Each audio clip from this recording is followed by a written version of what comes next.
God's verse in Kings 11-9 says, Solomon would be the last king of a united Israel.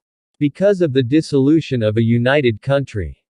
Other countries invaded Israel and this began a series of destructive battles eventually leading to the Babylonian captivity, the takeover by the Greeks and finally, the Romans. Even today, Israel is not at peace. How often we hear the saying, united we stand, divided we fall. This applies to families, neighborhoods, and countries. People have been seduced by the gods of greed, power and fame. Injustice is the result. Many years ago, Pope Paul VI in an address celebrating the World Day of Peace said, If you want peace, work for justice.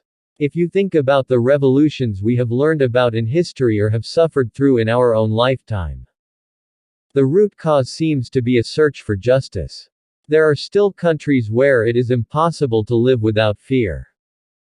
People suffer from lack of food, education or medical care. Women live in fear of being kidnapped or raped. Men fear being killed or forced into armies that are more interested in war than keeping peace. Solomon allowed himself to be lured away from God by his wives.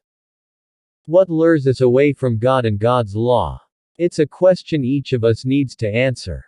Yesterday, we spoke about righteousness and justice. As long as injustice abides, there will be division that will leave us open to invasion in one way or another.